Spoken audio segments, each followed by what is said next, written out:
नमस्कार, दहाड़ देख रहे हैं आप, आपके साथ मैं हूं आयुष सूर्यवंशी। बिहार में पिछले 3 दिनों से जारी सियासी सस्पेंस अब पूरी तरह से चढ़ चुका है। बिहार विधानसभा के बजट सत्र का आज पहला दिन रहा। 3 दिनों से पटना और बिहार के कई जिलों में हाई वोल्टेज सियासी ड्रामा दिखा। कहा जा रहा है कि कई सालों बाद बिहार में इस तरह से विधायकों की बाड़ेबंदी की गई और अपने विधायकों को एकजुट रखने में बीजेपी, जेडीयू, आरजेडी और कांग्रेस किसी पार्टी ने कोई कसर नहीं छोड़ी। बजट सत्र से पहले गजब का सियासी सस्पेंस बना था। आरजेडी, बीजेपी और जेडीयू के कुल 7 विधायकों से संपर्क नहीं हो पा रहा था। राज्यपाल के अभिभाषण के बाद विधानसभा स्पीकर को हटाने का प्रस्ताव लाया गया। इस पर वोटिंग के दौरान बीजेपी के 2, जेडीयू के 3 विधायक गायब रहे।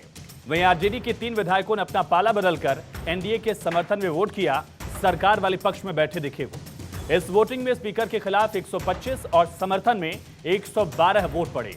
आरजेडी के विधायक अवध बिहारी स्पीकर पद से हटा दिए गए और महेश्वर हजारी ने सदन का संचालन किया।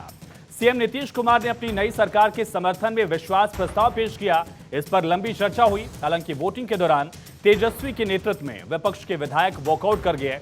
वोटिंग हुई। नीतीश सरकार के समर्थन में कुल 129 वोट पड़े। विश्वास प्रस्ताव पर वोटिंग से पहले मुख्यमंत्री नीतीश कुमार और पूर्व डिप्टी सीएम तेजस्वी यादव के बीच जमकर जुबानी जंग हुई। देखिए।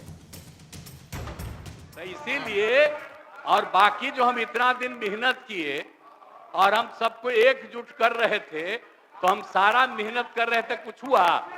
और अंत में जो हमको पता चला कि जैसे कांग्रेस पार्टी भी इनकी पार्टी इधर से उधर कर रही है, उसको डर लग रहा था। हम बार बार कह रहे थे कि बाकी पार्टियों को एकजुट करिए, तो उसको उनको हमसे तकलीफ था। हमको पता चला कि इनके पिताजी भी उधरे साथ थे, तब हमको पता चल गया कि ये कुछ होने वाला नहीं है। और फिर हम अपने पुरानी जगह पर आ गए, जहां से हम बहुत पहले से। और हमको पता चला कि लोग कमा रहे हैं। आज तक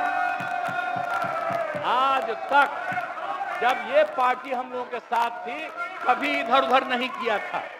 अब आज शुरू हो गया, अच्छा नहीं है। और अभी भी आप एक ही जगह सबको रखे हुए थे। और फिर हम लोगों के पार्टी के इनके पार्टी के अनेक लोगों को पता चला कि कितना लाख लाख दे रहे थे सबको इधर उधर करने के लिए। अब कहां से पैसा आया, कहां से पैसा आया? हम सबका जांच करवाएंगे, सबका जांच करवाएंगे, कोई गड़बड़। याद रखिएगा अध्यक्ष महोदय, हम इस नई सरकार के विरोध में खड़े हैं और सबसे पहले हम माननीय मुख्यमंत्री जी को धन्यवाद देना चाहते हैं कि लगातार 9 बार उन्होंने शपथ लेकर के इतिहास रचने का काम किया और 9 बार तो लिया ही महोदय, लेकिन एक ही टर्म में 3-3 बार लिया, ऐसा अद्भुत नजारा हम लोगों ने नहीं देखा। माननीय मुख्यमंत्री जी हमारे लिए आदरणीय थे, हैं और हमेशा रहेंगे। हम इनकी इज्जत हमेशा करते आए हैं और करते रहेंगे। और हम तो कई बार इनके नेतृत्व में काम करने का मौका मिला और हम लोगों ने काम किया मिलकर के, इसमें कोई दो राय नहीं। आगे हम सारी बात को भी हम अपने आप लोगों के समक्ष जो है रखने का काम करेंगे। हम तो नीतीश जी को एक दशरथ जो पिता है उनके रूप में ऐसा गार्जियन मानते हैं। और ऐसे में बड़े सवाल इस घटनाक्रम से जुड़े हुए, सियासी फायदा किस पार्टी को पहुंचा, सबसे अहम सवाल। और क्या नीतीश कुमार ने फिर साबित किया कि वो ही असली किंग हैं बिहार की सियासत के? क्या लालू यादव अब राजनीतिक रूप से असक्रिय हो चुके हैं? क्या आरजेडी के बागी विधायकों को कोई ऑफर दिया गया, और अगर दिया गया तो किस शर्त पर वो सत्ता पक्ष के साथ दिखे? क्या सियासी उठापटक का असर बिहार के विकास पर भी होगा, क्योंकि लगातार बिहार की तस्वीर, सियासी तकदीर बदलती दिख रही है? इसी पर चर्चा के लिए हमारे साथ खास मेहमान जुड़ गए, उनका तारुफ आपसे करा दें। मनीष पांडे जी, प्रवक्ता भारतीय जनता पार्टी के, रंजीत कुमार मिश्रा जी, प्रवक्ता कांग्रेस पार्टी के, प्रोफेसर सुबोध मेहता जी, प्रवक्ता आरजेडी के, मोहम्मद नेमतुल्ला, नेता जेडीयू के। साहब आपका स्वागत है। सर्वेश पाठक जी, राजनीतिक विश्लेषक, और राहुल लाल जी, राजनीतिक विश्लेषक, आप सभी का बहुत स्वागत है। सबसे पहला सवाल जेडीयू के नेता मोहम्मद नेमतुल्ला जी आपसे ही है। आखिर आपके विधायक पहुंचे नहीं, कहा जा रहा है कि किडनैप कर लिया गया, इसको लेकर केस भी दर्ज कराया जाएगा। एक ऐसी स्थिति में जब बीजेपी ने 3 क्रॉस वोटिंग कराई, उस स्थिति में भी जेडीयू कमजोर नजर आई सदन में। देखिए, जेडीयू कमजोर नजर नहीं आई। जेडीयू के सारे विधायक मौजूद थे। आने में कुछ देरी हुई। जब स्पीकर का चुनाव हो रहा था, स्पीकर का के पर विश्वास मत हुआ था, तो उस वक्त आने में देरी हुई, लेकिन बाद में सारे विधायक जदयू के आ गए और जदयू के में एकजुट था। एकदम जदयू एकजुट है, आज भी है, कल भी है और कल भी रहेगा। रंजीत कुमार जी, आखिर क्या वजह रही कि खेला करते करते खेला हो गया खुद महागठबंधन के साथ, 3 विधायकों की क्रॉस वोटिंग?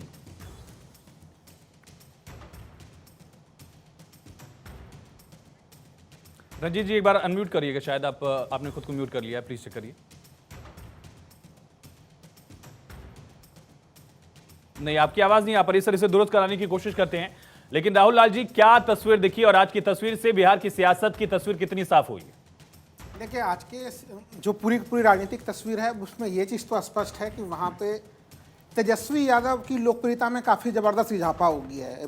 पूरा का पूरा आयोजी जो आप देखिए, उन्होंने जो पूरा भाषण दिया, जो तमाम मुद्दे उठाए, और जो उन्होंने सबसे बड़ा एक चैलेंज दिया भारतीय जनता पार्टी को कि क्या बीजेपी ये गारंटी लेती है कि नीतीश कुमार फिर पलटी नहीं मारेंगे? ये गारंटी कौन लेता है? और देखिए, मैं इस जो आयुषी, मैं इस लाइन को इसलिए गंभीरता से ले रहा हूँ, जिस दिन जदयू ने संबंध तोड़ा एक तरह से महागठबंधन के साथ, उस दिन भी जदयू ने आरजेडी के ऊपर कोई बड़े आरोप नहीं लगाए। क्योंकि आप गठबंधन तोड़ते हैं तो आपको किसी न किसी के ऊपर आरोप लगाना है। वो कांग्रेस के ऊपर सिर फुटबॉल का कहानी, वो आरजेडी के ऊपर नहीं हुआ। आज सदन में नीतीश कुमार ने कहा कि पैसे का खेल कर रहे थे लोग। वो देखिए, बहुत हल्के किस्म के हैं। जितने तीखे आप देखिए, पिछले सब बार हटते थे, बहुत तीखे, एकदम तीखा हमला होता था। उस तरह के तीखे हमले ना तो जदयू के तरफ से आरजेडी पे हुए, ना आरजेडी के तरफ से जदयू के ऊपर हुए। आरजेडी के सभी हमले मुझे जो दिखे वो भारतीय जनता पार्टी के ऊपर दिखे। कहीं न कहीं अगर आप इसको राजनीतिक दृष्टि से देखिए तो एक लाइन अभी भी खींची जा रही है, जहां पे कि पलटने की संभावना अभी भी बनी है। तभी उन्होंने चुनौती दी है। हालांकि एक कार्यकाल में वो 3 बार शपथ ले चुके हैं, लेकिन अगर वो फिर से चौथी बार शपथ ले ले तो इसमें आयुष जी कोई आश्चर्य वाली बात नहीं है। ये भी चीज को बिल्कुल हम लोगों को रिकॉर्ड पे रखना पड़ेगा। क्या मनीष इसका जवाब है जिसको लेकर सदन में तेजस्वी यादव ने पूछा कि क्या इस बात की भी गारंटी ली जाएगी कि नीतीश कुमार अब नहीं पलटेंगे?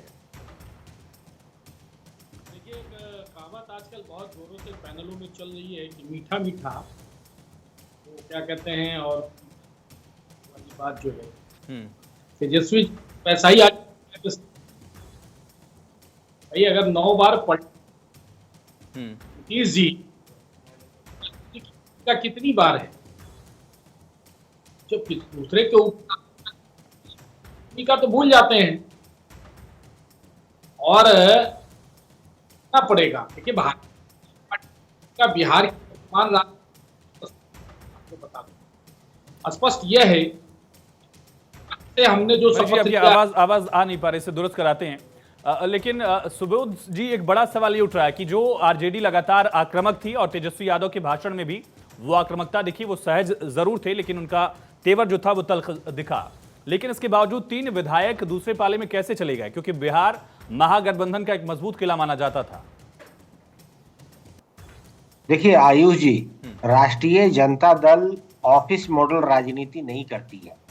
हमारी पार्टी सर्विस मॉडल राजनीति करती है और भारतीय जनता पार्टी और जेडीयू वाले जो लोग हैं वो ऑफिस मॉडल राजनीति में विश्वास रखते हैं। लगातार जो है सत्ता में बने रहने के लिए सारी तिरकमें ये लोग करते हैं। वहीं राष्ट्रीय जनता दल जो माननीय तेजस्वी प्रसाद यादव जी का 2020 में जो मुद्दा था, पढ़ाई का, दवाई का, कमाई का, सिंचाई, सुनवाई और कार्रवाई का, इसी को लेके लगातार हम लोग जो है तारतम्य जो है समाज और जनता के साथ बनाए हुए रहते हैं। इसी बात का जो आज दर्पण जो है माननीय तेजस्वी प्रसाद यादव जी, उनके भाषणों से आपको पता चलता होगा। जहां तक बात रही कि हमारे 3 विधायक उधर क्यों चले गए, तो देखिए कुछ लोगों का जो ये इशारा होता है, दिखते रहो इधर के और हो जाओ उधर के, वे हो जाओ उधर के इसलिए हो गए क्योंकि जिस तरीके से संसाधनों का और जो है संस्थाओं का दुरुपयोग भारतीय जनता पार्टी करती है, और पुलिस और वर्चस्ववादी नीति के तहत हमारे नहीं, विधायकों संगीत को आप क्या सुन रहे थे, धरातल सुर तक किसी उधर और से मिल गया, बैठाया इस बात का आभास क्या उधर आप लोगों को बैठाया था गया। नहीं अब था? सुबोध जी। आयुष जी एक और बात इसमें है कि देखिए सदन शुरू होने से पहले ही जो है उनको उधर बैठा दिया गया। ये प्रजातांत्रिक व्यवस्था का अवहेलना भी था कि आप जो है वोटिंग से पहले आप उधर लेके चले जाते हैं, इस पक्ष के उस पक्ष में बैठा देते हैं। तो ये शुरू से ही ये दिखने लगा था कि जो है ट्रेजरी बेंच के ऑफिस में जाके वो विधायक को बैठाया गया वहां से उठाकर। तो ये बात इसलिए मैं कह रहा हूं कि इन लोगों की नीति और नीयत रही है ऑफिस मॉडल की, लगातार ऑफिस में बने रहने की, इनकी जो जनता की मुद्दों को ना उठा के लगातार बने रहना है राजनीति में। ठीक है सर्वेश जी, उसी का आरोप ये लग रहा है आज कि जो है परंपरा को समाज भी जो तोड़ा है गया, नियम को भी आज तोड़ा गया, जो विधान भवन का एक नियम है, कायदा है, उसको भी तोड़ा गया। लेकिन सवाल ये भी है कि क्या आरजेडी के विधायक भी तेजस्वी यादव की लाइन से संतुष्ट नहीं थे, या उनके खिलाफ जो केसेस हैं उसका दबाव उन पर झलका? देखिए इसमें कोई दो राय नहीं है कि आरजेडी के वो विधायक उनसे संतुष्ट नहीं होंगे, नहीं तो वो आरजेडी अपने विधायकों को भाई समेट के तो रखती ना। यहाँ पे किसी की गलती है, ना नीतीश कुमार जी की ना बीजेपी की है। अगर वो विधायक वहां से पाला बदल के आ रहे हैं तो आरजेडी के जो नेतृत्व है उसमें कमी है। और दूसरी बात, तेजस्वी यादव सदन में बोल रहे थे कि 9 बार ये मुख्यमंत्री पद की शपथ लिए, तो उनको ये पता होना ही चाहिए कि वो 9वीं फेल है, 9वीं वो पास भी नहीं है, लेकिन नीतीश जी 9 बार से शपथ ले लिए। अब दूसरी बात है कि देखिए चाहे जो भी हो, नीतीश इधर गए उधर गए, वापस बीजेपी खेमे में, एनडीए खेमे में आए हैं। अब बिहार की जनता भी उब चुकी है। अभी राहुल भाई बोल रहे थे कि कहीं ना कहीं एक लाइन खींच दी गई है, भविष्य में भी ये चीज हो सकता है। देखिए अगर ये नीतीश जी अगर उधर ही रहते, महागठबंधन में भी रहते, तो ये लोकसभा चुनाव में 40 में से मैं दावे के साथ कहता हूं कम से कम 35 बीजेपी जीत के लाती अपने दमखम पे, क्योंकि मैं वहीं से बिलोंग करता हूं और जनता जो है वो वहां पे उब चुकी थी। लेकिन कहीं अगर इसमें इस गुंजाइश रहती कि नहीं बीजेपी को कहीं कुछ लगता, तो अब तो वो पूरा हो गया है कि भाई 40 लोकसभा सीट में से 40 लोकसभा सीट एनडीए के खेमे में आके रहेगा। रही बात की वो जो लालू राज था, वो जो जंगल राज का वहां पे जो उद्भव होने लगा था, उससे सचमुच अब निजात मिलेगा। क्योंकि आप देखिए जैसे ही ये जो गठबंधन बना था, ऐसे अचानक से कैसे हो जाता, आबरा कडाबरा ये कैसे होता है कि समझिए ना, नीतीश अगर कुमार ही मुख्यमंत्री है, उनके पास ही गृह विभाग है, और जब तेजस्वी सरकार में रहते हैं तो जंगल राज हो जाता है, जब बीजेपी आ जाती है सब कुछ रामराज में तब्दील हो जाता है। नीतीश जी ने क्या कहा कि हम देख रहे थे तो दबाव बनाया जा रहा था, चाहे वो भ्रष्टाचार का चाहे कुछ का, तो वो कहीं ना कहीं असहज जितने बार भी गए हैं वो असहज महसूस करके ही वापस आए हैं। और कोई नहीं तो इस बार उन्होंने बोला था सर्वेश जी, तब तो इधर से भी जो उस तरफ गए वो भी तब असहज होके गए जब भारतीय जनता पार्टी को छोड़ के जब वो नहीं आरजेडी देखिए के खेमे में जाते हैं, वो तो जब आपके भी तर्क उधर भी नहीं शुरू हो जाते हैं, नहीं आपके नहीं, ये तर्क तर्क इसलिए नहीं है कि क्यों वापस वो अपने खेमे में लौट के आ जाते हैं। देखिए नीतीश कुमार जी 25 वर्षों से ऊपर एनडीए के साथ वहां पे बिहार की राजनीति में बने पड़े हैं, तो आप अंदाजा लगाइए कि इस बीच में 2 बार इधर से उधर हुए, 3 या 3.5 साल का कार्यकाल उन्होंने लालू प्रसाद जी के पार्टी के साथ बिताया है। तो वो असहजता किस ओर दिख रही है इसका अंदाजा आप इस टेन्योर से लगा सकते हैं, इसमें कोई दो राय नहीं। 2000 देखिए अगर आप 2005 से अब तक के उनके कार्यकाल को बांटेंगे तो उसके कार्यकाल को 2 हिस्से में बांटना पड़ेगा। एक हिस्सा 2005 से 2014 तक का, यानी कि 13 में जिस समय की बीजेपी के भीतर जबकि बीजेपी के भीतर अमित शाह जी और जो है कि प्रधानमंत्री जी की जोड़ी नहीं आई थी, तब तो मैं मानता हूं आपके उस बात से, लेकिन उसके बाद से स्थितियां बदल गई। बीजेपी ने जल्दी से मैं केवल एक चीज ये कह रहा हूं कि देखिए आज का जो तमाम उठापटक हुआ, अच्छा कभी हम लोगों ने सुना था कि भारतीय जनता पार्टी का एमएलए जो है कि वो कहीं रिचेबल ना हो, वो अनुपस्थित हो जाए। चाहे बोध गया के मामले हम लोगों ने देखा, सदन के कल भी जो है कि जब उनके घर पे बैठक हो रही थी, आज के समय में भी ये कितना टेंशन का मामला है। मनीष जी, बीजेपी के लिए चुनौती हो गई थी बिहार में, इसी वजह से ट्रेनिंग सेशन कराना पड़ा। बीजेपी के विधायक विश्वास में जो था विधानसभा अध्यक्ष के खिलाफ जो वोटिंग थी उसमें लेट से पहुंचे। ये पहली बार दिखा है जहां बीजेपी में तमाम राज्यों से नेता जुड़ रहे हैं। आज खुद अशोक चव्हाण जुड़े, उसी बीजेपी के विधायक देरी से पहुंच रहे हैं। अनुशासनहीनता का एक पहलू तो दिख ही रहा है यहां पर। वो मैसेज था हम लोग तो प्रकार की कोई बात नहीं दे रखा था, रात आगे देर से वो जो जुटे और देर से जुट गए थे सारे लोग। अब इसे है ही नहीं कि देर से क्यों जुड़े या नहीं मेरी जी सारा आपकी विषय आपकी आवाज नहीं आ पा रही, इसे दुरुस्त कराने की कोशिश करते हैं। बीच बीच में आवाज रुक रुक करा रही है। लेकिन अगर ऐसा नहीं था तो फिर ये कहने की जरूरत क्यों पड़ी सम्राट चौधरी को कि सबका हिसाब कल से होगा? सर्वेश जी देखिए, ये सचमुच चिंता की विषय है, चाहे बीजेपी माने या ना माने। अगर उनकी पार्टी का आज तक ये ऐसा कहीं भी देखा नहीं गया है, और अगर बिहार में ऐसा देखा गया, क्योंकि बीजेपी जानी जाती है कि अपनी पार्टी के कैडर को एक अनुशासन के तहत, क्योंकि देखिए रातों रात ये पूरी कैबिनेट चेंज कर देते हैं, लेकिन कहीं से कोई सुगबुगाहट कहीं कुछ नहीं होती है। अभी देखिए 3 राज्यों में ये जीते और वहां पे पूरा नया मुख्यमंत्री का चेहरा लेके आए, कहीं कोई कहीं से कोई नहीं, बड़े बड़े कयास लगाए। बिहार की राजनीति बाकी राज्यों की लीग में नहीं है, कर देंगी, यानी कि बिहार की राजनीति बाकी राज्यों की लीग में नहीं है। नहीं है, लेकिन अपवाद स्वरूप कुछ भी हो सकता है। देखा, अब अपवाद ही था ना कि नीतीश जी 2 बार पलटी मार के राजद लालू यादव की पार्टी के साथ चले गए, तो ये भी अपवाद है एक। और बीजेपी को इसमें नए सिरे से देखना पड़ेगा कि आखिर क्या कमी है, कहां है। और नेमतुल्लाह साहब, इंतजार करें, ठीक है। नेमतुल्लाह साहब, लगातार बीजेपी और आरजेडी एक दूसरे पर हमलावर तो हैं, लेकिन उसमें जेडीयू सुरक्षित रहती है, सेफ रहती है। लेकिन इस बार ऐसा दिख रहा है कि जो बार बार समीकरण बनाने बिगाड़ने की जो कोशिश थी, उसमें जेडीयू की क्रेडिबिलिटी सवालों के घेरे में है, नीतीश कुमार सवालों के घेरे में है, क्योंकि उनके पास कोई बड़ा कारण नहीं था और विधानसभा में भी संबोधन के दौरान कोई बड़ा कारण उनकी तरफ से गिनाया नहीं गया। नहीं, नीतीश कुमार ने शुरू से स्पष्ट कर दिया अपना स्टैंड जो है, वो उन्होंने कभी क्लियर कर दिया है, कभी बांध के नहीं रखा है।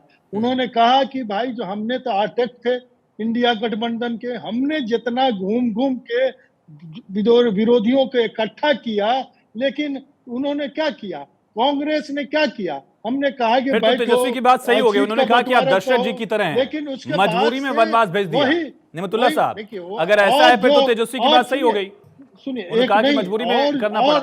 नहीं, और कंफर्टेबल नहीं थे जो सरकार चला रहे थे। अब देखा, उन्होंने खुल के कहा कि देख, नीतीश कुमार 3 चीज से कंप्रोमाइज नहीं करते, 3 सी से, क्रिमिनल, कम्युनलिज्म और करप्शन, इनसे कंप्रोमाइज नहीं थे। और जो करप्शन जो घुस गए थे इसमें, वो उससे उन्होंने आहत होके उन्होंने मजबूरन में वो पल्ला बदला, उन्होंने छोड़ा और से कहा कि मेरा तो नेचुरल एलाई है बीजेपी, इसलिए नेमतुल्लाह साहब, लेकिन आरजेडी का जो बैकग्राउंड आप लोगों की नजर में रहा है वो बार बार बदल कैसे जाता है? परिवारवाद, करप्शन, क्रिमिनल, इन तीनों को लेकर आप लोग आरोप लगाते रहे आरजेडी पर।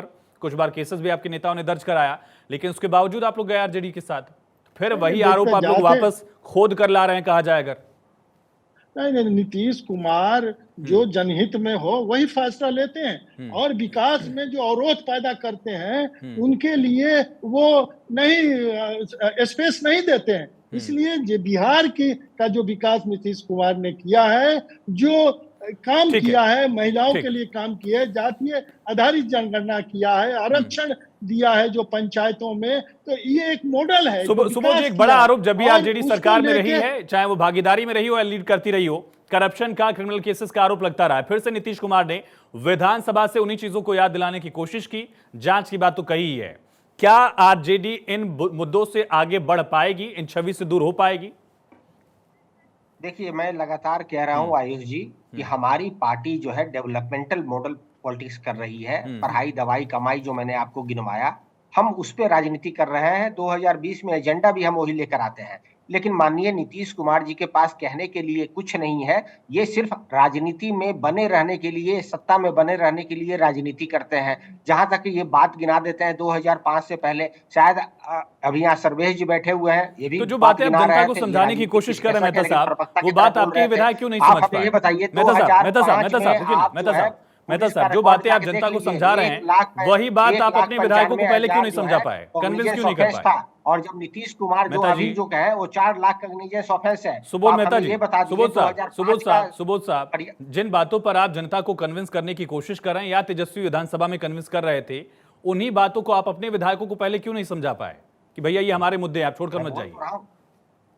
देखिए, हम कह रहे हैं कि हम सर्विस मॉडल पॉलिटिक्स करते हैं, जनता के साथ, ट्रस्ट के साथ रहते हैं, और ट्रस्ट जनता हम पे करती है, इसलिए हम सबसे बड़ी पार्टी हैं। और 2015 में भी हम सबसे बड़ी पार्टी निकल कर आए थे। जहां तक रही बात कि हम 3 विधायकों को नहीं रोक पाए, कारण यह है कि उनको दबाव देकर, प्रलोभन देकर, उनके पिताजी को दबाव देकर, उनके भाई बहनों को दबाव देकर सत्ता पक्ष जो है इस खेमे से उस खेमे में बदलने की साजिश जो है 4 घंटे पहले ये जो ठीक है है रंजीत जी, नीतीश कुमार एक कोशिश और जरूर भारतीय दिखी जनता पार्टी कह रही थी, थी। एक कोशिश जरूर दिखी थी। लगातार आपके विधायक भी ये दावा कर रहे थे कि खेला होगा, हमारे पास आंकड़ा है। जेडीयू के विधायक नाराज हैं, बीजेपी के विधायक नाराज हैं। कुछ देर को लेकर विधानसभा में भी ऐसी तस्वीर लगी कि शायद विधायक कम न पड़ जाएं, लेकिन जेडीयू और बीजेपी ने आंकड़ा अपना साबित किया और विपक्ष को वॉकआउट कर जाना पड़ा। कांग्रेस के लिए लड़ाई कितनी कठिन हो गई है, खास करके जब 24 के चुनाव की नजदीकी की बात करें। अलग अलग हिस्सों में अलग अलग जो दल हैं या क्षत्रप हैं या लोकल लीडर्स हैं, वो पार्टी छोड़कर आपका जा रहे हैं। आज अशोक चव्हाण ने भी पार्टी छोड़ दी। कैसे लड़ाई होगी 24 की इस तरह से? देखिए अभी हम लोग नीतीश जी की बात कर रहे थे। अवसरवाद और एक बार रंजीत जी को सुन लीजिए ना, एक नया आपके सहयोगी पार्टी के स्थापित किया है। आपके साथी हैं, एक बार रंजीत जी को सुन लेते हैं। बोलिए रंजीत जी, बोलिए। हाँ आयुष जी, मैं ये कह रहा था कि नीतीश जी ने सुविधावाद, अवसरवाद और सत्तावाद का एक नया कीर्तिमान स्थापित किया है, भले ही वो इन सब को समाजवाद के नाम पर करते रहे। जहां तक आज की बात है तो मुझे लगता है कि भारतीय जनता पार्टी और जदयू को भी पहली बार तपिश का अनुभव जरूर हुआ, तभी वो बोध गया और अलग अलग चाणक्य होटल में छुपे घूम रहे थे। जबकि वास्तविकता ये है कि पूरे देश भर में इन्होंने जिस तरह से लोकतांत्रिक, मतलब जो डर आपको था हैदराबाद ले जाने के लिए, वही डर बीजेपी को भी बोध गया ले जाने के लिए था। मनीष जी, मैं लौटता हूं। नहीं आयुष जी, मैं ये कह रहा हूं कि आपने देखा होगा कि मणिपुर, अरुणाचल प्रदेश, उत्तराखंड, गोवा, कर्नाटक, मध्य प्रदेश और महाराष्ट्र में किस तरह से इन लोगों ने सत्ता की चोरी की, ये पूरे देश ने देखा। तो पहली बार तपिश का तो अनुभव हुआ कि जिस तरह के षड्यंत्रवादी मनीष जी, आप लोग डरे तो जरूर होंगे, वो कभी उनको ये आरजेडी भी कह रही, कांग्रेस भी कह रही। बताइए मनीष जी। देखिए भाई, ये लोग हमको धमकी दे रहे थे कि खेला होगा, खेला होगा, खेला होगा। अब भाई खेला किसी कमजोर टीम के साथ खेलेंगे तो हो जाएगा भाई। मजबूत टीम के साथ जिसका कैप्टन इतना विश्व प्रसिद्ध हो, लोकप्रिय हो देश में विदेश में, जिसमें एक से एक खिलाड़ी हो, छक्का से चौका मारने वाले 2020 के भी प्लेयर हो और टेस्ट प्लेयर भी हो, जो टीम इतनी मजबूत हो, उसके साथ ये लोग खेला करने की धमकी दे रहे हैं। मुझे तो हंसी आ रही थी। जिस पार्टी मजबूती के जो पिलर्स आपके हैं उन पर आरोप लगा रहे हैं कि आप लोग गलत साधनों का इस्तेमाल कर रहे हैं, प्रलोभन देकर आप लोगों ने विधायक तोड़ा। आपके 3 विधायक गए कहां? अब देखिए, मैंने कहा कि जिनके घरों खुद शीशे के होते हैं, वो दूसरे के घरों में तो कम से कम पत्थर ना मारे। कांग्रेस के टूटने के एक इतिहास नहीं है, कई इतिहास है। रंजीत जी कह रहे हैं तो मुझे हंसी आ रही है।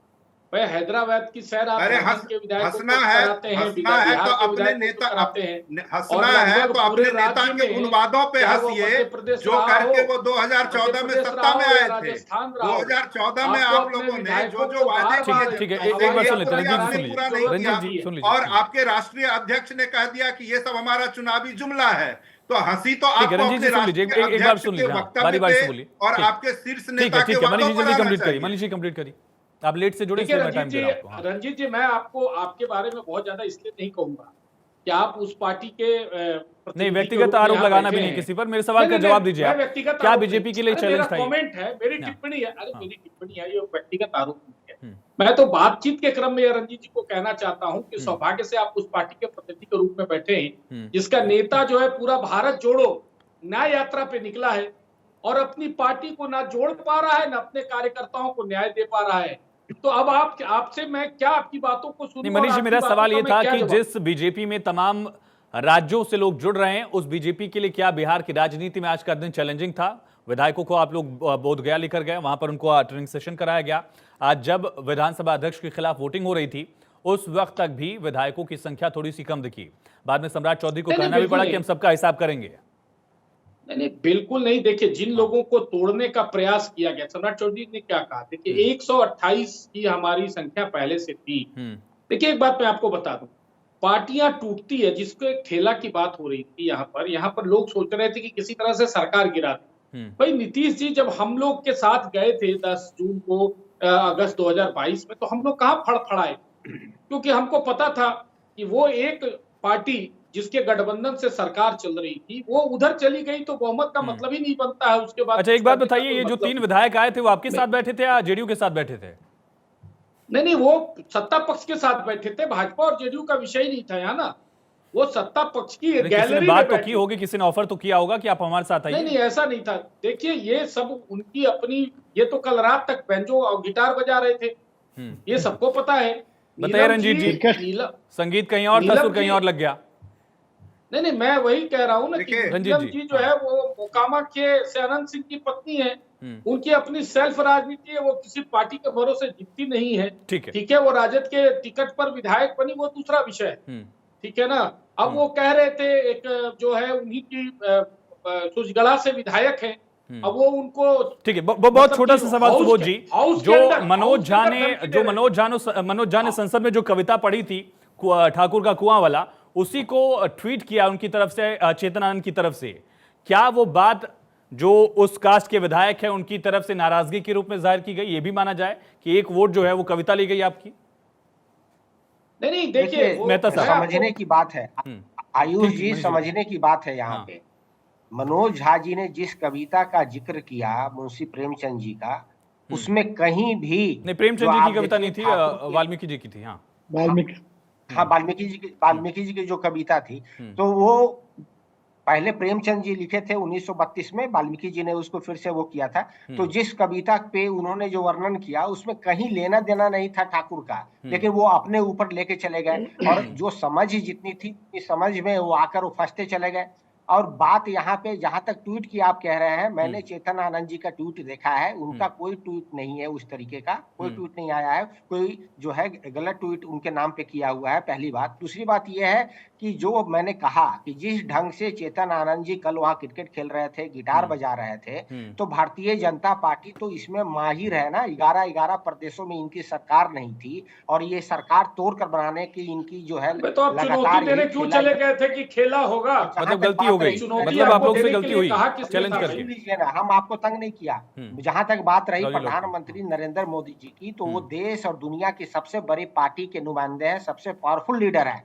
38 पॉलिटिकल पार्टी के अलायंस मिला के एनडीए बनी हुई है, और इंडिया अलायंस जब बना तो पहली मीटिंग इन्होंने किया। तो ये कमजोरी की निशानी है। अगर हिम्मत है तो बिहार में अकेले लड़ के दिखा दो, और कभी भी आप लोग जो है ना सिंगल पार्टी कभी नहीं बन सकते सबसे बड़ी। यानी जेडीयू प्लस बीजेपी आपके लिए चैलेंज पैदा कर रही है। यानी मेहता जी, छोटा सा जवाब दिए फिर मैं आगे जाऊंगा।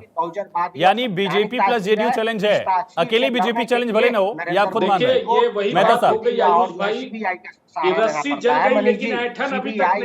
इलेक्शन कमीशन का सहारा लेना पड़ता है। ठीक है सर्वे जी, बड़ा सवाल यही है कि क्या बीजेपी प्लस जेडीयू एक बहुत चैलेंजिंग इक्वेशन है जिसको किसी भी साम दंड भेद से नहीं तोड़ा जा सकता है? 24 की तस्वीर आज की तस्वीर से कितनी क्लियर हुई है? देखिए, मैंने पहले ही कहा कि 24 की जो तस्वीर है, कहीं अगर नीतीश जी नहीं थे इस एनडीए में, तो जो कहीं सुगबुगाहट थी कि नहीं इस बार वो वहां पे खेला हो जाएगा, वो अब कहीं का कहीं नहीं है। जिस तरह 2019 में पूरे 40 में से 40 बिना नीतीश जी के भी 40 सीट आने वाली थी, तो फिर नीतीश जी का बोझ भारतीय जनता पार्टी क्यों ढो रही है? की बात नहीं है, उन्होंने क्या आज आपको लग रहा है कि बीजेपी सुबह का भूला अगर शाम को घर वापस आ जाए तो बीजेपी मजबूती कमजोर हुई। राहुल आप बता दीजिए, सुबह का भूला अगर मैं अभी भी आपको बिहार के बारे में आपको कहते दावे के साथ कह सकता हूं कि देखिए बीजेपी का स्ट्राइक रेट ज्यादा रहेगा सर्वेश जी, लेकिन जदयू का वही स्ट्राइक रेट नहीं रहेगा, ये आप जान लीजिए ये चीज। और उस जगह पे आपको राहुल जी, जेडीयू वापस मजबूत ये पैमाने तो कांग्रेस के साथ भी दिखा है ना राहुल जी, ये स्ट्राइक रेट वाला फॉर्मूला ठीक है एनडीए के खाते में है राहुल जी, लेकिन ये स्ट्राइक रेट वाला फॉर्मूला तुमने कांग्रेस के साथ भी देखा बिहार की पॉलिटिक्स में। लोकसभा की बात कर रहे हैं, पिछले बार मुख्यमंत्री जी को भुलक्कर बोल रहे हैं, कभी भूल के इधर चले जाते हैं। स्ट्राइक रेट वाला जो फॉर्मूला आप गिना रहे हैं, वो स्ट्राइक रेट वाला फॉर्मूला हमने बिहार विधानसभा में कांग्रेस के साथ भी देखा है। देखिए अभी से तमाम सर्वे के आने शुरू हो गए। 39 सीटें आई थी ना, कौन सा सर्वे अब फिर से अभी 39 सीटें दे रही है? अब तो देखिए कोई 30 दे रहा है, कोई मैं ये कह रहा हूं जो फॉर्मूला कांग्रेस वाला आप गिना रहे हैं कि जेडीयू का स्ट्राइक रेट कम होगा, एक सीट हार गई थी सीमांचल वाली, उसी तरह से कांग्रेस का भी स्ट्राइक रेट बहुत ज्यादा कम था विधानसभा चुनाव में। तो वो आप देखिए कांग्रेस ने तो अपनी स्थितियां बदली हैं, यानी दोनों स्थितियां बराबर है। लेकिन नीतीश की स्थितियां क्या स्थिति बनी हुई? आप देखिए आज अगर भारतीय जनता पार्टी में देखिए, अब बीजेपी के प्रवक्ता ने जवाब नहीं दिया उस सवाल का। जब बोध गया में जब इन लोगों को जाके रिपोर्ट करना था उस समय, वहां पे रिपोर्टिंग टाइम तक कितने विधायक पहुंचे थे? 19 विधायक अनुपस्थित थे। भारतीय जनता पार्टी में कभी हम लोग कल्पना कर सकते हैं? लेकिन कोई क्रॉस वोटिंग तो बीजेपी में दिखी नहीं, आरजेडी में दिख गई। क्रॉस वोटिंग नहीं दिखी। आप ये बताइए ना कि आखिर अभी भी अगर उनकी टोटल कितने वोटिंग होने चाहिए थे? उनके 31 होने चाहिए। अगर आपने आरजेडी के भी 3 ले लिए, 128 तो आपके पहले से थे, तो 131 आना चाहिए। 129 क्यों आया नंबर 1? कम स्ट्राइक रेट वाली पार्टी के साथ आप लोग क्यों हैं? और साथ ही आप लोगों का आंकड़ा बढ़ना चाहिए था, बल्कि एक तरह से बराबर ही रह गया, या कह लीजिए कि एक विधायक बढ़ गया आपका? नहीं उस पे तो अभी समीक्षा चल रही है कि पूरा क्या हुआ, कैसे हुआ, नहीं हुआ, वो फिगर पूरी तरीके से अभी डिटेल्स आया नहीं है। लेकिन देखिए, ये जो खेला करने की धमकी जिन लोगों ने दिया था, भाई मैं एक बात पूछना चाहता हूँ राहुल जी से। राहुल जी जो बात कह रहे हैं, भाई 15 के में क्या हुआ था बिहार में? हम तो अकेले लड़े थे। तभी तो आरजेडी सबसे बड़ा दल थी 15 में भी। नहीं तो उस जमाने में भी नहीं, आप लोकसभा सत्ता में की तो नहीं बात आए थे कर ना रहा हूं मनीष ना। जी, आप अभी उस 24 समय भी की बात आरजेडी कर एक बड़े रहे दल थे। के रूप में आप रही। 24 की बात कर रहे थे, 24 की बात हो रही थी, इसलिए मैंने 14 की बात कही कि 14 में क्या हुआ था। 14 में क्या हुआ था? 14 तो किसी की 24 छोड़ की बात दीजिए ना, है। तब फिर इस समय अचानक से लोकसभा के मुहाने पे आप अगर वहां पे लाएंगे, आप जदयू को आप अचानक से ला रहे हैं तो सवाल तो राहुल जी का एक पॉइंट बड़ा नहीं ठीक है। राहुल जी का एक पॉइंट है, नहीं ठीक है। सर्वेश जी सर्वेश जी सर्वेश जी मनीष जी सर्वेश जी, राहुल जी का पॉइंट ये है, अगर मैं करेक्ट हूं, सुनिए ना कांग्रेस टूटती रही है, सुनिए ना कांग्रेस के राहुल जी ये पॉइंट रेस करना चाह रहे हैं। एक सेकंड रुकिए राहुल जी ये एक मिनट में आता हूं ठीक है। ये बात आप जान के रहिए मनीष जी, राहुल जी ये कहना चाह रहे हैं कि बीजेपी का स्ट्राइक रेट जेडीयू से ज्यादा रहेगा इस बार भी, जेडीयू बोझ ना बन जाए। बार बार चुनाव का फिगर जो गिना रहे हैं वो नहीं, ये विषय ही नहीं है हमारे लिए ना। ये आपके लिए विषय हो सकता है कि जेडीयू बोझ ना बन जाए। हम तो जीतन राम मांझी जी को, हम तो चिराग पासवान जी को, हम तो उपेंद्र कुशवाहा जी को, भाई एक साथी हमारा बढ़ता है हमारी राह में, तो दिक्कत क्या है? दिक्कत उन लोगों को है नेमतुल्लाह साहब का बंटवारा नहीं कर नेमतुल्लाह पाए। साहब, अब सीटों का जेडीयू का बंटवारा नहीं कर समीकरण क्या होगा लोकसभा को लेकर, सीट शेयरिंग को लेकर, और खास करके उस स्थिति में जब चिराग पासवान ने जेडीयू को इतना दंड किया था, वो चिराग पासवान साथ हैं बीजेपी के, उसी तरह से उपेंद्र कुशवाहा हैं, आरसीपी सिंह हैं, आप लोगों के खिलाफ बयानबाजी करने वाले कई सारे नेता इस वक्त एनडीए में हैं। उन सब के साथ आप 24 की लड़ाई कैसे लड़ेंगे? और ये आरोप जब लग रहे हैं कि जेडीयू का स्ट्राइक रेट विधानसभा में, लोकसभा में बीजेपी से काफी कम रहा। देखिए, ऐसी कोई बात नहीं है। जब एक साथ सब लोग आ जाते हैं तो सब एक हो जाते हैं, किसी से कोई दुर्भावना नहीं रहती। यही सियासत की खूबसूरती है, यही इंडिया प्रजातंत्र की खूबसूरती है। आप तो सोच सकते हैं ना, लेकिन आप चिराग पासवान की गारंटी कैसे ले सकते हैं नेमतुल्लाह जी? नीतीश कुमार, हनुमान भक्त की गारंटी आप नहीं ले सकते। आप बीच में क्यों बोलते हैं? मैं तो बोल रहा हूँ, आप चिराग पासवान की गारंटी लीजिएगा। 2020 के विधानसभा चुनाव में देखा है हम लोगों ने। लीजिए, लेकिन आपको धैर्य नहीं है सुनता। आप बोलिए कहीं के प्रवक्ता की तरह आप बोल रहे हैं। आप बोलिए। मैं तो अतीत याद दिला रहा है, अभी सब लोग मिलकर हमें अतीत याद दिला रहे थे। 2020 का थोड़ा अतीत में भी आपको याद दिला दे रहा हूं। पत्रकार की तरह व्यवहार कीजिए। अरे भाई, पत्रकार की तरह 2020 में नहीं, आप केवल आपके विधानसभा वाले सीटों पे नहीं खड़े हुए थे। आप बिहार के तीसरी पार्टी बने, उसमें चिराग पासवान का योगदान था कि नहीं था? आप ही बता दीजिए जरा, मैं गलत तथ्य दे रहा हूं तो। वो चीज भूलिए ना, अब खत्म हो गई कहानी, अब नया सिरू से शुरू हो रहा। नीतीश कुमार एक चेहरा है, नीतीश कुमार बिहार का एक मॉडल है, नीतीश कुमार विकास का एक प्रतीक है जो पूरे देश में उसकी चर्चा होती है। और नीतीश कुमार जो काम किया है उस आधार पर चेहरा बने पड़े हुए हैं।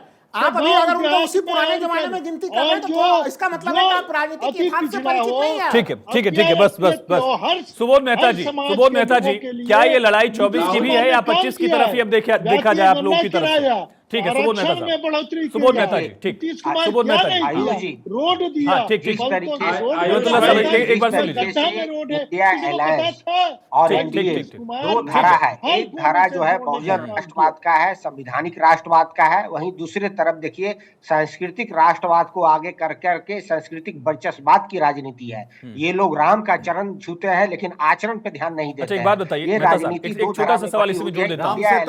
मेहता साहब, एक छोटा सा सवाल जोड़ रहा हूं। आप ही की पार्टी के नेता रामचरितमानस पर सवाल उठा रहे थे, आज आप ही की पार्टी के नेता को दशरथ जी याद आए, रामचरितमानस याद आ गई। देखिए आयुष जी, रामचरितमानस पे हमने कोई सवाल नहीं उठाया था। आपने खिलाफत भी तो नहीं की। शिक्षा मंत्री किसकी पार्टी के थे? चंद्रशेखर की बात को आपने खारिज नहीं किया ना। कुछ चौपाई रामचरितमानस में कुछ चौपाई ऐसी है जो कि अपंगता को लेकर है, महिलाओं को लेकर है, जाति व्यवस्था को लेकर है। उन कोई चौपाई ऐसी नहीं है, आपकी सोच है, आपके पास नॉलेज नहीं है रामचरितमानस को समझने का। देश के प्रकांड पंडितों ने उस चौपाई के बारे में व्याख्या कर दी है। मनीष जी आखिरी सवाल, ठीक है मनीष जी आखिरी सवाल, मनीष जी थोड़ा सा लेट जुड़े थे। मनीष जी आखिरी सवाल आपसे, 24 की लड़ाई कहां, तस्वीर कितनी साफ आपके लिए? मनीष जी बहुत छोटा सा रिएक्शन। कोई चुनौती नहीं है, बिहार ही नहीं पूरे देश में नरेंद्र मोदी जी का कोई विकल्प नहीं है। कोई चुनौती नहीं है, विपक्ष पूरी तरीके से बिखर गया। मैं तो आपके इस कार्यक्रम के माध्यम से एक सुझाव दूंगा रंजीत जी को कि अब कृपया इस देश को शर्मसार न करें